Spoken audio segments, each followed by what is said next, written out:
Hi, everyone. It's Elizabeth Moroska with Kudos Magazine, and today I am with a special guest, Amy Krug, who is the director of Ellie's Place of Greater Flint and Genesee County. And with that being said, I have to tell you, this is a person who got involved with something that's actually near and dear to my heart, and it includes providing services for families and children that are encountering grief. So, Amy, welcome and thank you so much for taking this Thank you, time during this Lisa. pandemic to meet with me. I appreciate it. I appreciate the opportunity to chat with you and to connect with people out there. It's important that people know that we are still here and still serving families in our community. And now during this time when what could be called and is called collective grief. I mean, we are all grieving right now. Yeah. Thankfully, most of us are not grieving the death of someone, which is generally where we focus. But most of us are grieving something, whether it's the fact that we're not with our families, we're not able to see our friends, we're missing important milestones in our personal lives, in our friends' lives. And adding on to that, people are dying because death occurs always is a part of life. And with the COVID-19, we're seeing an increase in deaths, especially in the greater Flint and Genesee County area. So it's important for people to know we're still here. And I think one of the things that normal through grief Mhm. is dealing with it and having that support system. Sure. One of the unique things that's happening now is there is a disconnect, with that personal distancing that we're doing. And whether it's the person that passes away or the family, even having that connection right now there's a breakdown in that natural process of death and dying. So with that, I mean, how what advice do you have for families that are faced with, even if it's not a COVID-19 death, let's say that you have a family member who has long term been sick and now they're passing away. Sure. What advice do you have for families, to cope with this? Well, funerals and memorials are really a key part of the mourning process. And being with others that are grieving and being able to express those emotions and having a chance to say goodbye collectively is, for many people, the start of that healing process. I Mhm. know for me personally, my grandfather died just the beginning of March, and my family received so much support through his funeral process by being able to connect with friends that were supporting us and family members and to share those stories and just to know that he was loved not just by us but by other people. So it has been really challenging just to be able to support friends that have been going through a death, have experienced that during this time where we can't physically be together.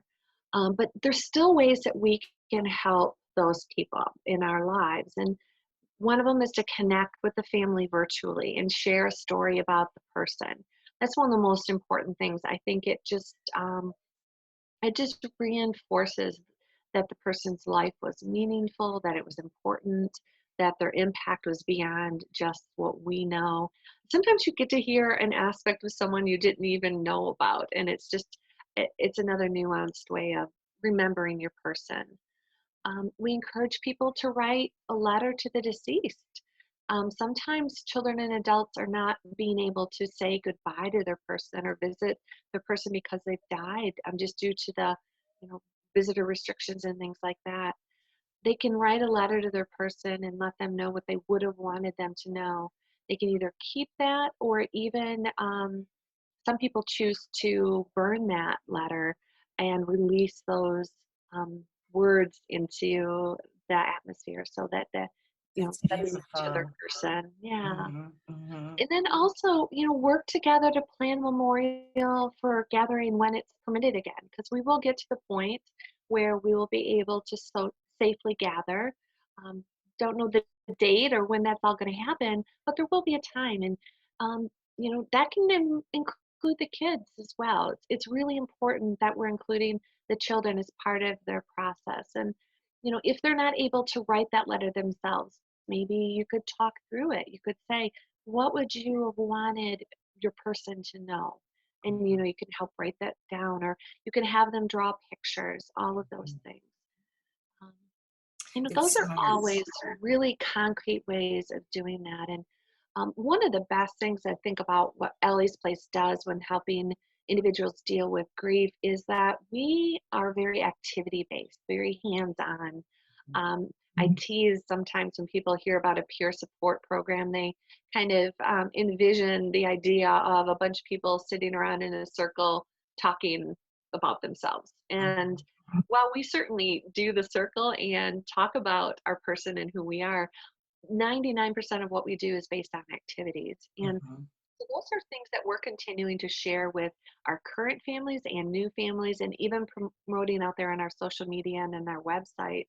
So there's just different ways that families are able to gather together and provide them some structure about how they might want to talk about their person. It helps build their coping skills, it helps build those communication skills, and it really helps families to start that grieving process. One of the things that you said that I think is really key, and all of us need to be reminded of this throughout life, but especially during the grieving process, is each of us have unique ways that we communicate, whether it's through daily activity, but especially through grief, where some people through written form or talking about it. And it's not always just like because they're young. Some people may feel more inclined to write it down in solitude. But one of the things that you talked about with, aside from the group circle, these hands on art activities Mhm. for kind of tapping into what we're feeling inside as we're going through these stages of dealing with death and dying.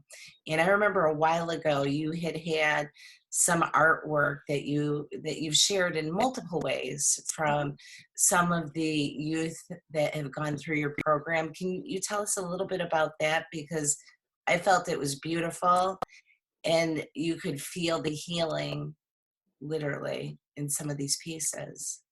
Well, there's a couple different projects. One of my favorites, and I wish I had my little props. We have these really great cardboard masks, and we get them from Michaels or from Oriental Traders online. I mean, they're not fancy or anything like that. And it's called an inside out mask is the activity. So Mhm, they take the mask, and on the outside, you write down all of the words somebody might see if they were looking at you. And then on the inside, what are all those emotions that maybe somebody doesn't see? They wouldn't know mhm. just by looking at you. And Right. It's powerful. it is a Yeah. really great way to be able to talk about those things that, Mhm, maybe others don't see. And it's always nice to say, oh, you're angry too? I didn't know mhm, you were mad because, mhm, we all know sadness is part of the grief process. But, there's so many other emotions that we experience, and being able to share those and be able to talk about those that can be so healing. mhm. Another one of the activities we've shared with our families as part of um, our outreach during this time of social isolation has been something called the emotion ocean. So we put I you put haven't in heard the of this. yeah, Yeah. no, it's a really cool activity, and I'm probably going to do a horrible job explaining it, but it is on our Facebook page, so you can Right? go back and look at some of our posts. But basically, you take a piece of paper and you draw in the ocean all of the emotions that might be under there, the emotions before the death, the emotions after the death, and Mhm, then all the scary things that could be in the ocean. And then you build your life raft. And your mhm. life raft are all those things that you can do to help yourself when you're feeling those emotions. So It's it could be, wonderful. yeah, call a friend, Mhm. send a text, take a walk, um, play with the dog, draw a picture. And it's hard to remember, but a lot of those things we can still do. there's Right, still a right. lot of things that we can do. And it's empowering because I It think, is. and actually, the analogy that you were giving about being in the ocean is really appropriate for being in the midst of grieving, because there I always say grief is like a wave. It comes in and then it goes out. And I didn't know this until we went through, Mhm. multiple family deaths in a very short window of time. But one of the things was, I would notice there would be a moment of calm and then an overcoming. And that idea of the boat, I think, is so empowering. Well, I And just saw somebody post a meme not too long ago. It said, "We're all in the same storm, but we're all in different boats." mm, And think about that, so yeah, there's a powerful. lot of craziness that's going on out there, Mhm, but some mhm, people are just holding on to the floating log that's going by, and other people are in a yacht. So mhm. depending on what your personal experience Really has well been, said, yeah, those yeah. and depending on what your resources are, and Mhm. depending on Your where, support system, where who do you you were have that's before helping? that, exactly. Who are Mhm. you in social isolation with? I mean, Right. that could be good or bad, Better have the right people in but your boat. exactly. Literally, Yeah, no, literally. and I think that makes a lot of difference. So, Mhm, like, mhm, is really, that's one of the things I'm really proud of, is that even though we're not delivering our programs in the way that we have traditionally, we've mhm. still been able to connect with our existing families. That's We've still been wonderful. able to serve new Yeah, families. yeah. Um, we've got calls that we're not on site, but we're taking calls, Monday through Friday, 9 to 5. Love People are that. able What's to your phone call. number real quick? Sure, it's 810-232-3040. And your Facebook handle too, because you were talking about some of the things that Sure. you have there. It's Ellie's Place Flint is Okay. our is the short version of that. So Now, with Ellie's Place, there's actually multiple locations. there are. And when our We are the family went through our scenario, there weren't any resources in Genesee County. The closest one was Ann Arbor. Mhm. And if you were on a school night in the winter, it's a little over an hour drive. Um, it didn't work, it wasn't conducive. So you had been a part of that launch. How many years ago was that now? It was 5 years ago now. Yeah. Wow, I wow. know Yeah, it's that it's was time went literally, by. yeah. It's been crazy, and Yeah. we came to the Flint area exactly because for the reason you said. We Mhm, had families in the greater Flint area that were having to commute to Lansing or Ann Arbor. Our mhm. program, when we're doing our peer support on And it's site. really hard when you're already going through grief, and if you're a parent and you have a child that you're trying to help them through that, if it's too far away, it becomes impractical, Oh, yeah, so because program runs, starts about 6:15 is usually when our program evening starts. Um, so to try to get an hour away for a program that includes, we yeah. have a shared meal, we have a potluck before, Oh, and then we have nice. an hour program. Mhm. So families are generally not getting out until about 8 o'clock. So if you're having to leave Flint in this case at 5 o'clock to get there by 6:15, you're dealing with the traffic for one thing, and Right. then you're there for program, and then you're not getting home until 9:30. Mhm. And since we serve children ages 3 to 18, I mean, itty bitties need to be in bed long before then. That's right, And that's for right. our older kids, they're usually trying to manage homework and all those Mhm. other things. And it just can be really challenging. It So, is, and you brought that resource right here into our community, and I'm so grateful because I think especially at the like when you're first getting into that grief and death and dying, mhm. you don't know what you're doing, and being able to have nobody knows what they're doing, but being Nobody able to knows. have I a was just gonna say resource, nobody knows. yeah, Mhm. but to be able to have a resource of where to turn to, because it is still a taboo, It is. where And, people don't want to talk about it. those are, yeah. And I've learned so much about grief and death. And if I had one thing that I could say that was probably the biggest surprise to me was how socially isolating grief can be. Because Mhm. people just don't want to talk about it. They Mm, may know that you've experienced a death, but they don't want to bring up your person because they don't want to upset you. Well, mhm. guess what? You're thinking about your person all the time. That's right. And I found that, when you ask about the person that has died, yes, it may be a little, it's hard to do sometimes, but Mhm.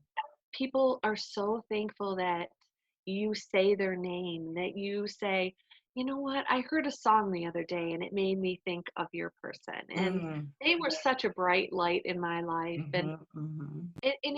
and that is so incredibly meaningful. And I Mhm. think if people can remember, not mentioning someone doesn't change the grief process, because the people that are left are still grieving. So Mhm. talking about that person and sharing memories and thoughts, it's so incredibly meaningful. And just letting people know that you're still thinking about them. I love that. I love that because it's almost what you're saying is you're giving permission to people to know it's okay to talk about that. And I think often Absolutely. people that are outside of that equation, they don't know how to Hmm. respond.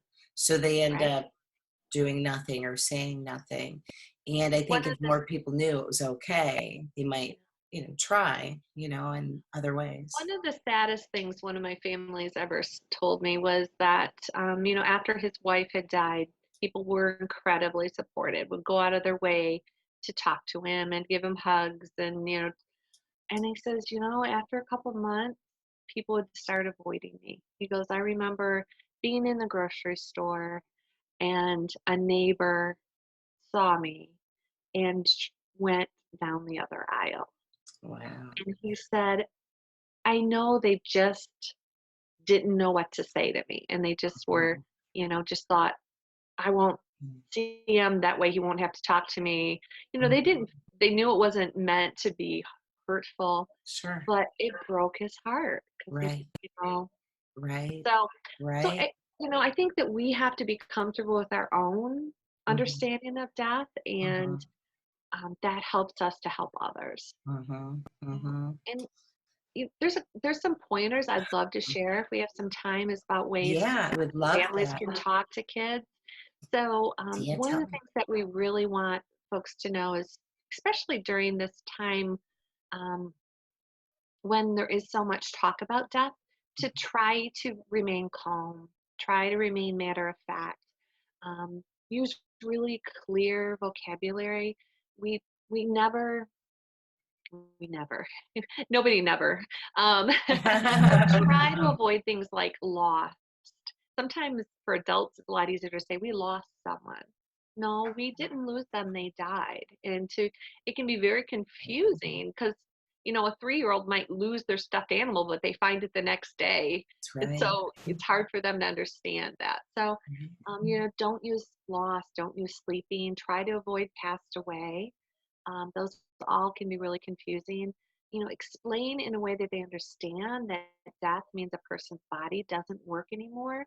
It's usually because they were very, very sick, hurt, or old. And children need to know that death is permanent. They need to know that this isn't something that changes. Mhm. Um, when we're talking, we also need to listen. Listen to your child's questions, respond with simple and honest answers. Try not to give them more information than they can absorb. They Makes certainly sense. understand the big picture, but they can understand that there's um, the piece depending on where they at developmentally.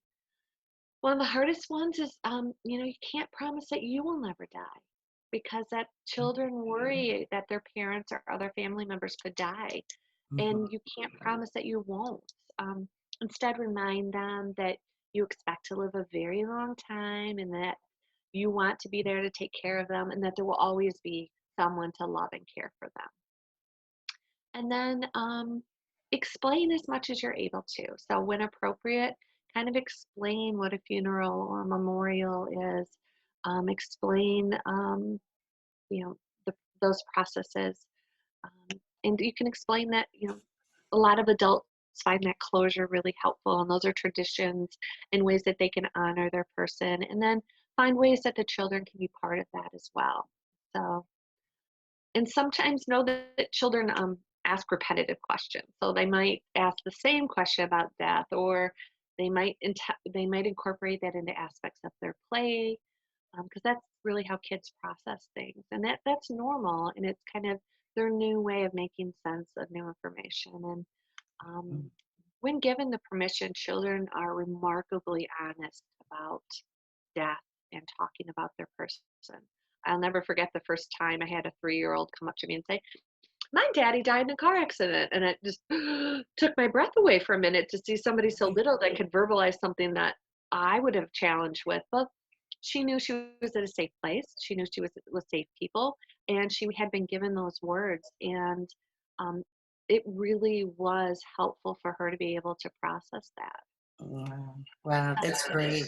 And these are just a few of the things that That's actually, how old was she? she was 3. So she was, I 3. think she was 3, almost 4. So I mean, it That's was just actually great that she was able to mhm, articulate that. And the yeah, only reason why I want to go back to that is sure. because, especially at 3, to be that young, um, a lot of times there's that disconnect of what is reality Mhm. versus what you see on TV or a book. Oh, yeah. And for her to be able to, I'm not saying accept and process, but I think it's pretty wonderful. She was able to come up to you, not knowing you, Mhm. and open up that taboo subject. Yep. She Well doesn't know it's taboo because she's well, still I think little, and but that was she's that's the empowered. bit of it. Yeah, Mhm. It yeah, wasn't taboo for her, and how right. awesome is that for her that she is able to, have the words to express that? Because that's part of, at Yeah. 3, you're still building your vocabulary, That's so, right, that's right. um Yeah, that's so but that young. It's but tragic even that young, huh? older kids too, it's Yeah, hard for older ones to it find the is. right words to be able to say it, so we're It's harder for happy, it's even hard for adults to find the right it words. it's so Mhm. true, so true. So back to what you were saying, I didn't mean to No, interrupt, but I thought that no, was no, no, pretty no. profound for a 3-year-old to be able to, come up to somebody they don't know and Mhm, express that yep. kind of pain. So, but anyhow, go on, girl. No, no, This is that's some all good good. stuff. That's exactly, and all I was saying was that these are the type of, the supports that we're able to provide to families still. So those Mhm, pointers that I just gave are the same type of things that if someone called Ellie's place, we would mhm. be able to send them resources. We'd be able to have this type of conversation. Um, Which is really right. helpful because it's territory when you get there, you don't know what to do, Well, you at the know? very beginning of this crisis, my program director took a call from someone um, who was going to the hospital to pick up their niece, and the niece had been in a car accident with her mother, and her mother had been killed, and they both had been injured, and she was on her way there, and she just was, like, what am I going to say? What are we going to do? How can I support my niece through this? And our program director was able to say, look, here's some things you can help you with. Here's some ways Mhm, you might want to talk to her. Here's some of the things that she may or may not do. Here's some of the questions mhm, she may have, and was able to help her process that, mhm. and share with her some information that was going to be useful for her niece, It's a going lifeline. forward. Yeah, it's a It is. lifeline to be able to get through that. I'm gonna tell you, the hardest thing I've Mhm. ever had to do in my entire life, I don't care if you talk about work, personal struggles, it was, yeah, hold on, even saying No, that, I know where you're going, Elizabeth, and having yeah, to tell your children that their father died. yeah, I can't imagine. That horrible. would be just as bad as it gets. Mhm.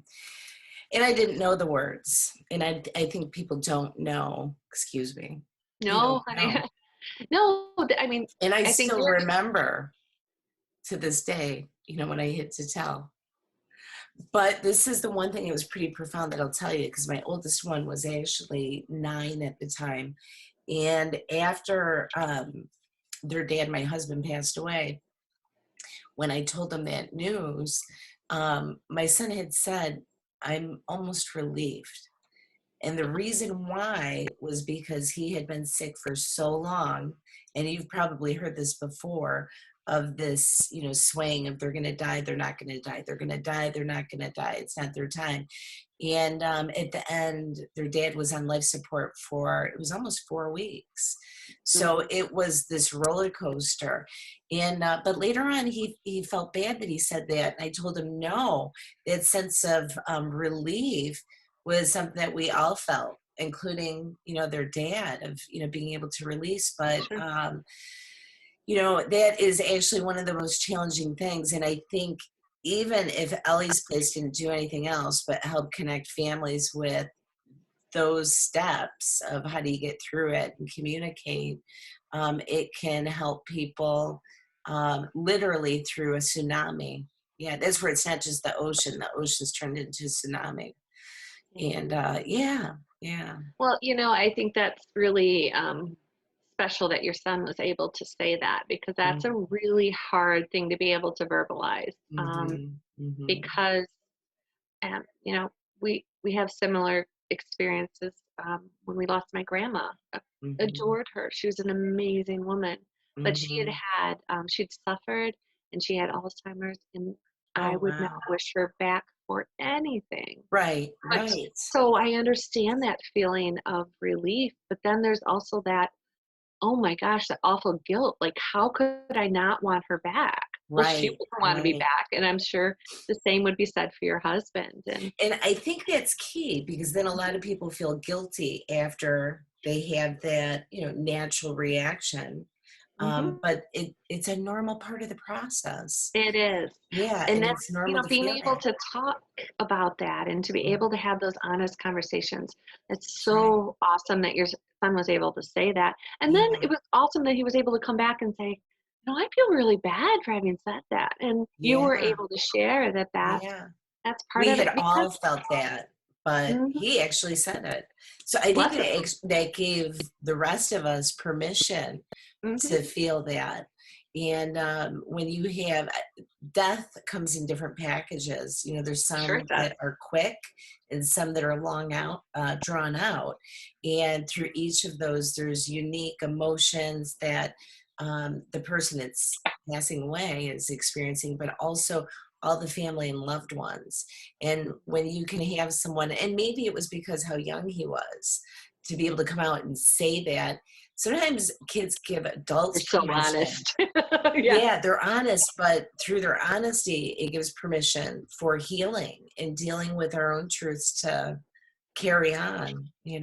I think that's true. And, there's been a transition even in Ellie's Place, how we talk about death when you say it comes in different packages. Because Yes, we yeah. used to say that Ellie's Place Okay. was how you, we help children deal with the death of a loved one.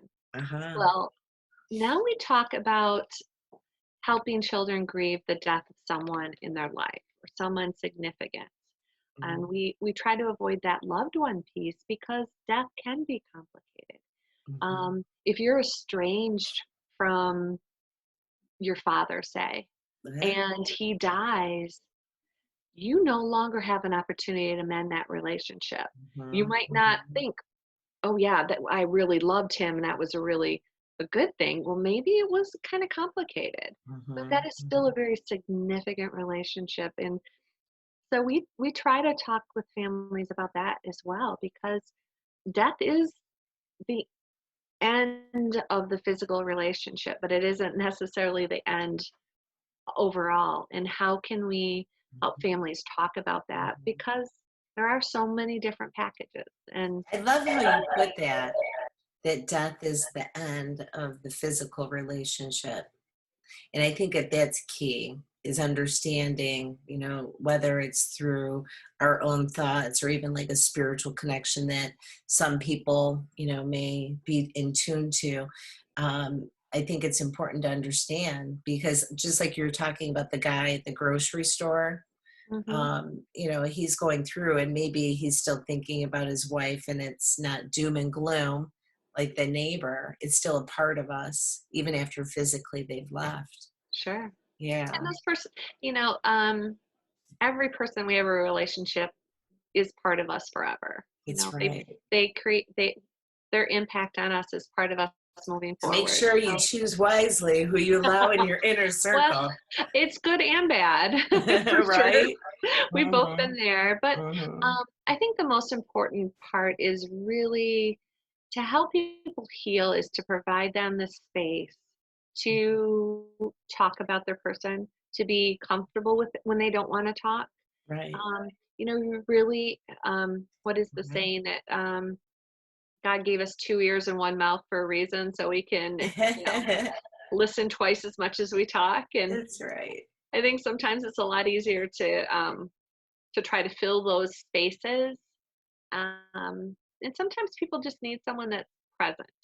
That's And whether right. that is a physically present or just knowing that they're emotionally present, That's right. um, you know, sending texts to people that have experienced the death of someone. And I think key is really making sure that they know that you don't expect a response.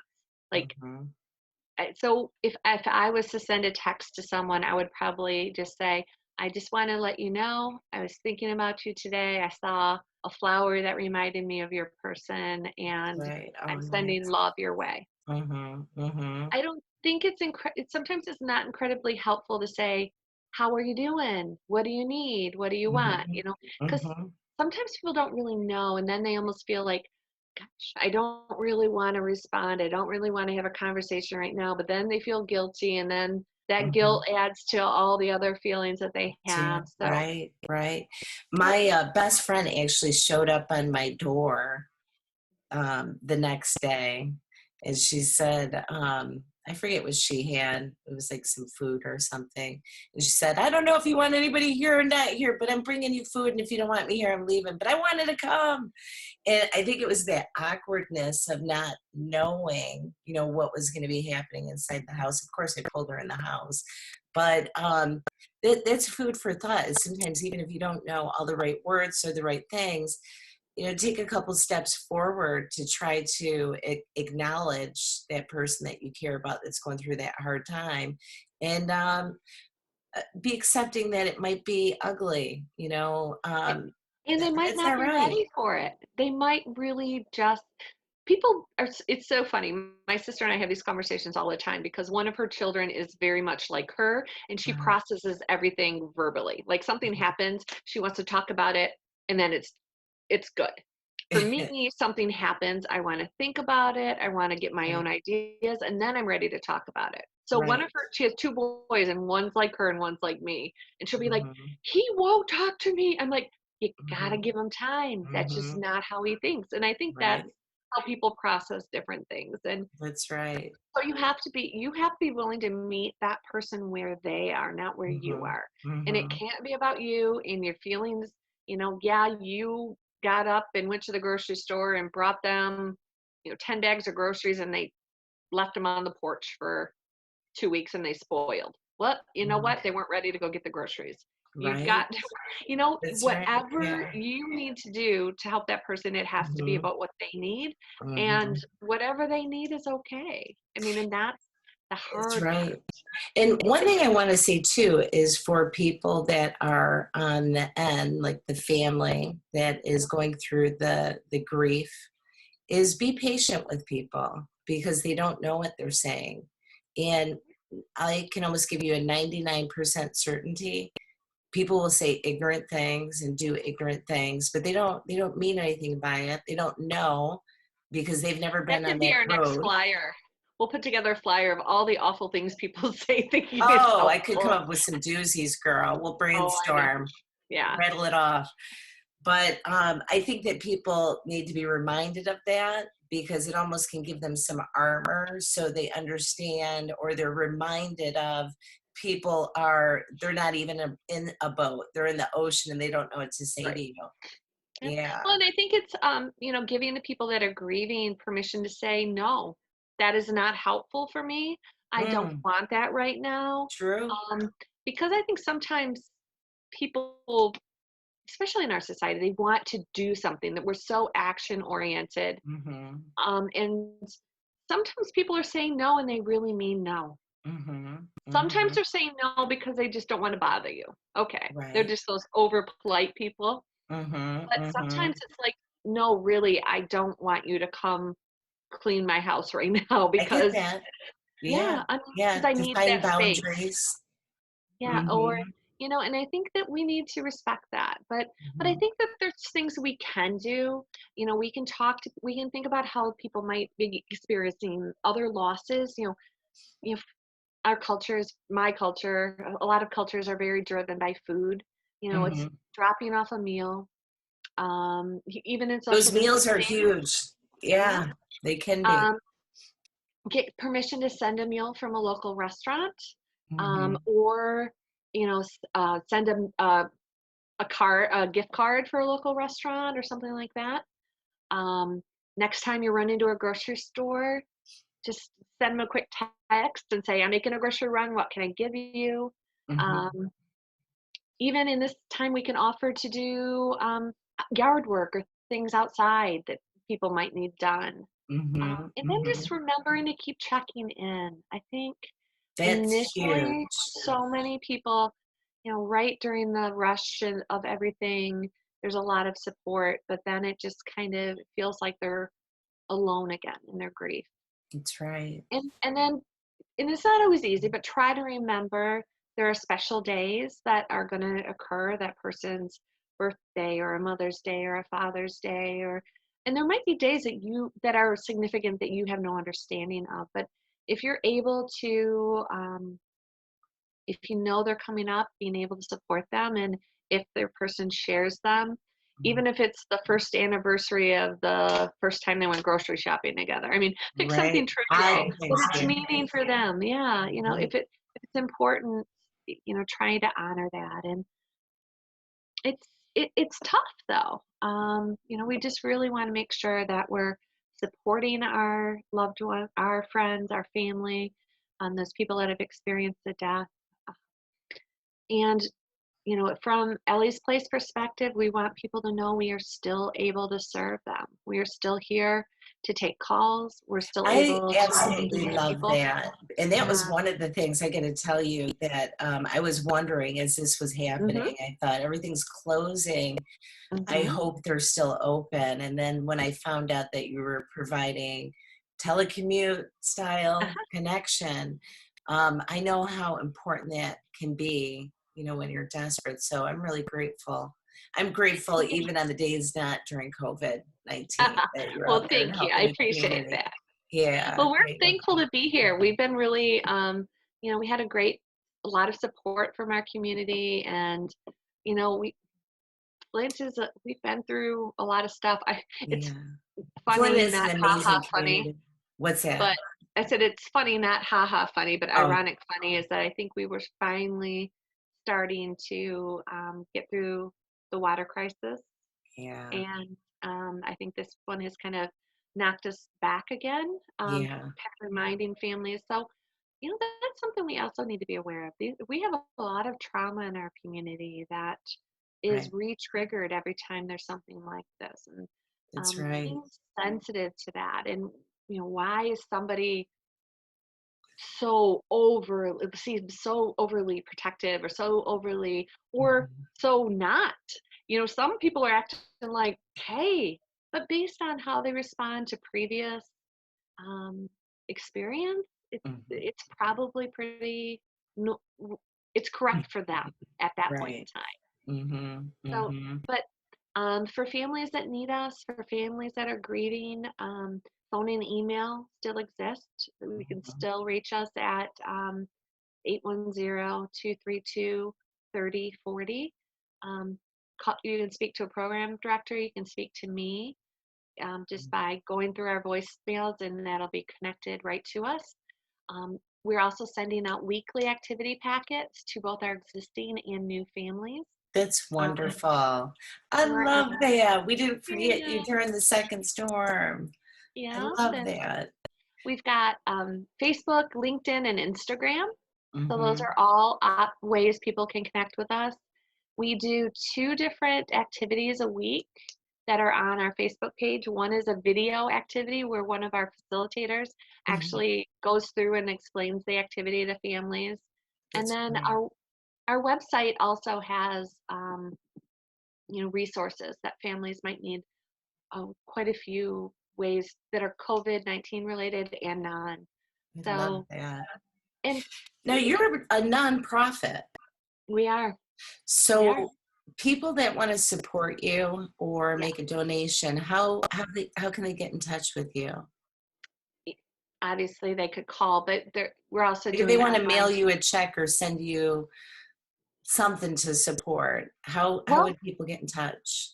they certainly could mail us a check, but a lot of people are choosing to go online and to do that through our website, which Oh, is you can do an online donation? you Okay, can. give that website again real quick. It's elliesplace.org. So that's ELESPLACE.org. So Okay. that's, Now, Ellie's Place actually has a couple locations. we Where are have some of the four other ones branches. at? So yes, I'm glad you mentioned that because there's a place that shouldn't be too far for a lot of people that'll hear this. Our statewide headquarters is in Lansing, and that's where we originally started. So that's our capital region.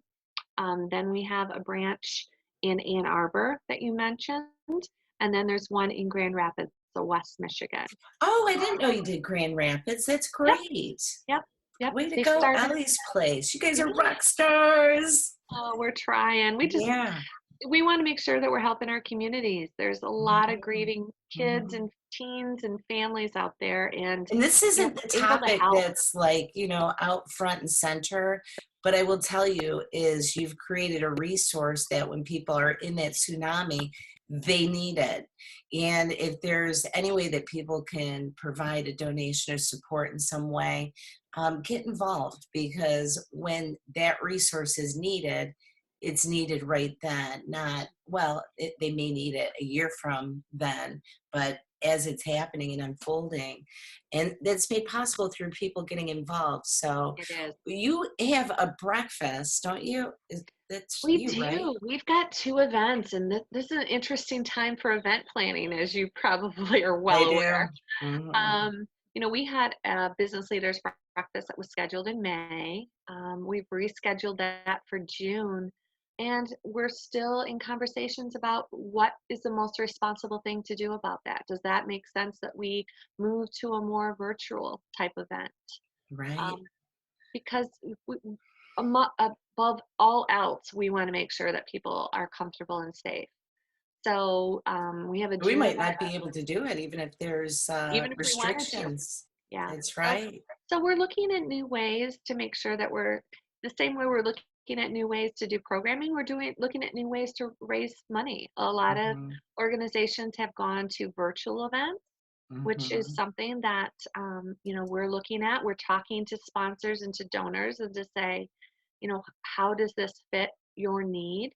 Mhm. Um, there's some really great things about virtual events in that you know, we've stuck with breakfast. That's kind of been what we've done. So we've done a business leaders breakfast, and then we've done what we call the It's a Healing fun Heart Society breakfast. breakfast. They are It they're great events, but it's mhm. it's tough. And A lot of we work. hear from people that they don't necessarily. We hear a bunch of things. Some people, they're trying to get kids off in the morning, or they have. Mhm. We hear from a lot of our physician partners that they're doing rounds in the morning, so mornings are Mhm. tough there. Mhm. Or one of my favorite friends, who I won't call out, she's like, I don't do mornings anymore. I don't have to.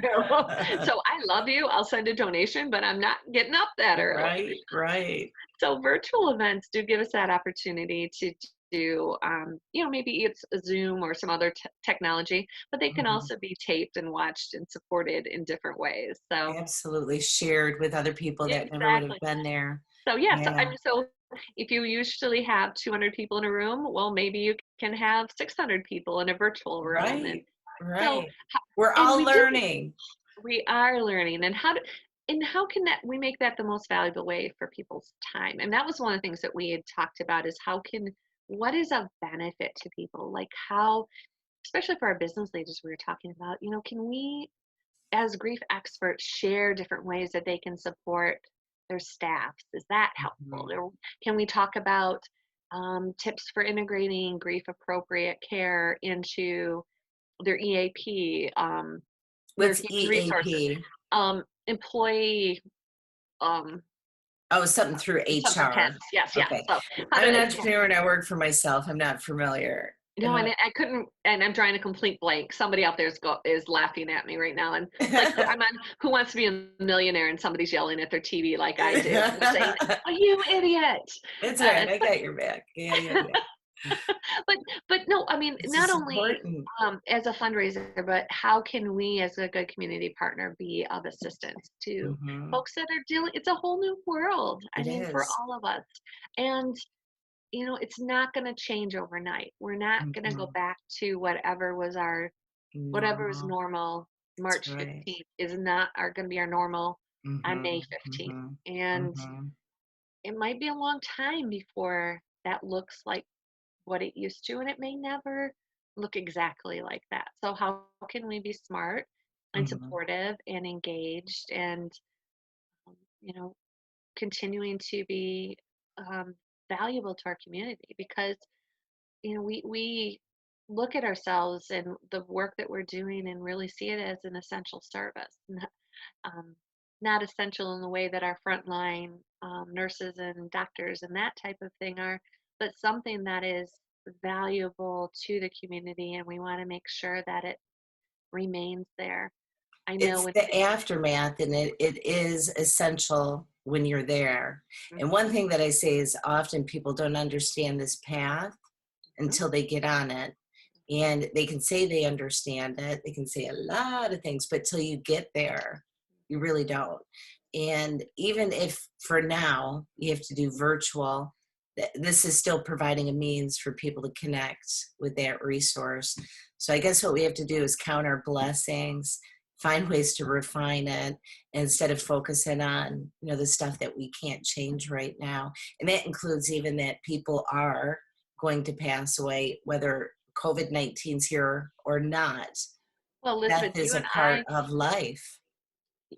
there's several people that I know you and I have both had experience with that have died recently that were young, unexpected, and Mhm, not COVID related. mhm. And so death continues to occur. I think it's a little bit more front of mind for people overall. One of my colleagues in Lansing talked about the way people are feeling now about this heightened sense of urgency and this feeling of uncertainty and of loss. And just, she's like, that explains exactly how she felt after her husband died. She's like, I gotta people tell you, understand grief. it's really weird that you say that, Mhm, and I honestly, I don't think I'd say this except for you just said it. But my family and I have said mhm. that it's actually surreal watching other people Yep. going through, like, and at a mass scale, going through something that we had gone through. And I think we actually have even more empathy watching people because, Hmm. we've been in the boat a while. We got sea legs, Exactly. Yep. you know. Oh, that's so Yeah. So true. that's really funny that you said one of your friends had shared that. I Yeah. No, relate to that. because Mhm. and for those of us that have been in that boat before, it's good that we know the place that we know where all the safe harbors are, maybe Yeah, and help ways other to. people Yes. through it. Yes. Yeah. And I think that that's one of the things that's so important. I've been encouraging folks to, share the activities that we're posting because Mm, the activities, while they're directly related to helping grieving children, it mhm. helps with developing all those communication skills and coping skills, That's right. and those skills are valuable. Hopefully you're not dealing with a death, but who couldn't communicate better with their kids? That's Who right. couldn't have children that cope better under stress? I mean, That's these are right. all I life know. skills, and I think That's right. we're all in, it's a brave new world Just out going there. back, like, earlier when you were talking about the craft and you're talking about how you take the mask and have them write the outer emotion versus the inner emotion, and even doing that through, figuring out what are all those words, and you have to figure out what is that emotion, what's the word that connects with it, what's behind the surface. Number one, I think that it helps the person, whether an adult or a child, identify with what it is they're feeling. But Mhm. as a family, the empowering part about that is being able to look at that other person's mask and see what's on their inside that they may not know. They may have Right, something within them that they never expressed to another person, and then they see that one word, because death isn't just I'm sad. It's so right, many of these other things that are so many emotions that go through it. But I love that mask idea, and I think that that can help people sure. communicate, and as we get through it, learn how to share those skills with other people and Mhm, identify what are those emotions, because mhm, sometimes when somebody's acting like a raging maniac and they're mad, they're really mhm. not mad. They may be scared or they may be sad. It's Yep. that mask. No, and so many of our activities, whether it's the mask or the emotion ocean, we've got one that talks about carrying your grief, and it helps to talk about unpacking the bag because sometimes the bag gets too heavy, and what do we Mm, have in our bags, and love so many of that. those. I mean, there's really we have we've been very fortunate. We've got grief centers all around the country that we're in alliance with, that so we have so many activities It's so um, great. It's so that important. and that work for different ages too, and Hmm. work in different ways for different ages. So the grief mask might be look really different from a third grader to a senior in high school, but That's it's right. still different things like that can resonate, and Hmm. just being open to those different pieces and just providing that activity. One Hmm. of the things we do every night at Ellie's place is we start with a potluck, and we're really concerned about how if that can still be part of our program or not, because Oh, can you bring yeah. together 75 or 100 people to have a meal together? But Right. we talked to one of our families, and they were talking about their kids really missed that. So the mom went to the fridge and pulled out all the leftovers, put them in different bowls, put them That's out so on the cool. counter, and then the kids went through and they did their potluck, and then they sat down at their table and they talked about their person. And that I was their, love that. yeah. So So that you brought that to their home. isn't that cool? It's Isn't very that cool? cool. Yeah. And Very it's just, cool. again, it's just Like providing teaching an dogs element. new tricks. We'll learn, Amy. You just got to give us the tools. Well, and that's we all need those things. I mean, there was Mhm. no magic there, but But it but was. Sometimes but the for that simple family, things. it was magical. That's Yeah. right. That's So right. providing those opportunities for us to have the safe space to talk about our person can just Hmm. be so healing, and it can be just something that the family needs. And so we're excited we're able to do those things. We're excited that the weekly activity packets, the social media, Facebook, Instagram, and Pinterest. Pinterest Hmm. is amazing. We have so many activities and different On things Pinterest. on Pinterest. I Yeah. love it. I'm going to go check that out. I didn't know you're over Yep. there. We're I'm on over there too. Pinterest. I know, me Yeah. too. Usually mine are for bread recipes, but still. We also do, activity videos, like I mentioned, where some of our facilitators will walk through an activity and kind of Mhm. show the family how to do those. And it's just, again, different ways to help families think about it. Some, I mean, I've got two toddlers, and I look at some toddler moms out there, and they're like Mhm. doing all these crazy inventive things. And I'm thinking, oh God, I've got crayons and paper. So what can I do with They that? So usually just want the box the thing came in with. that's Yeah. true. But, Mhm. I've gotten some of the greatest ideas just looking at other moms or other parents that are doing things. And so Mhm. that's kind of the same idea. It's just sharing Mhm. something that might work for them. That's Yep. right. Speaking of the box, my girls loved sitting inside a box, and I gave them the crayons to color the inside of the box. And I would have never thought about that, but somebody else had posted it. And You I know, love it. same idea. It's just Mhm. it's building that bridge for people that are coming behind. You know, Mhm. sadly, all of us, if we are lucky enough to have people in our lives that are important to us, we Mhm. will experience death at some point. Mhm. And if the It's a people that part have of life. experienced, yeah, and if people have experienced it and are able to give that roadmap to other people, that is amazing. That is a gift. Well, So, Amy, I really appreciate you taking the time to squeeze us into your day oh no, it's and fantastic. You know, keep doing what you're doing. It's thank you. magical.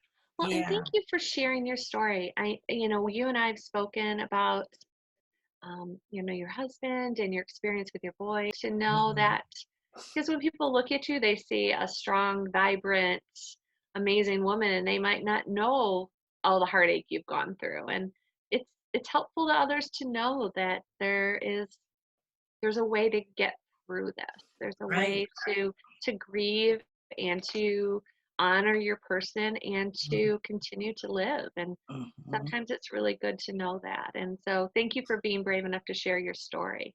Thank you. Yeah. All right, my dear. You In the take care. meantime, I'm going to take it from here and go Okay. start a positive day with some Amy energy that's been Oh, filled into me. So thank you. oh, You're you're always so sweet. helping people, Amy. So thank you for being you. You're beautiful, beautiful inside and out. You got a good heart. Oh, You got a thank good you, heart. Elizabeth. Thank you. All right. In the meantime, have a beautiful day and we'll be catching up. Be well. I'll Be see ya. safe. Take care. Bye Okay, bye. bye bye.